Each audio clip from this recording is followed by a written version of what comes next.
In today's video, I'm going to teach you how to edit content in Base44. We'll walk through the process slowly and clearly so that by the end, you'll feel comfortable making changes to your content without worrying about breaking anything.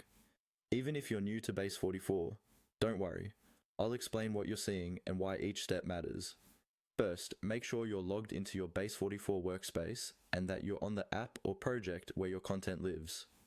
Once you're there, look for the option called Visual Edit.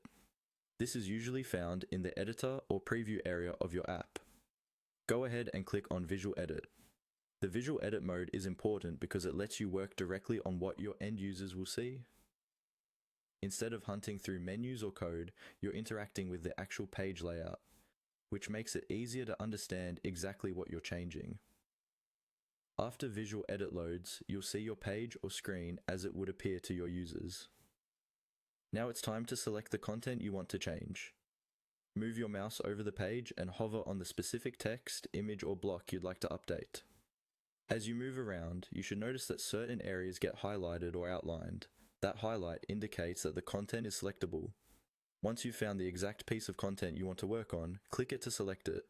Take a moment to make sure you've chosen the right section, especially if there are similar blocks nearby, such as multiple text paragraphs or repeated components. It's a good habit to double check at this stage so that you don't accidentally edit the wrong part of your page.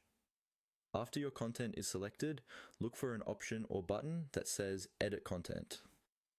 This may appear as a small toolbar near the selected element or in a side panel depending on your layout. Click on Edit Content to open the editing interface. From here, you can modify the text, update images, or adjust other details depending on the type of content you selected. Make your changes carefully, then review them on the screen to ensure everything looks the way you want.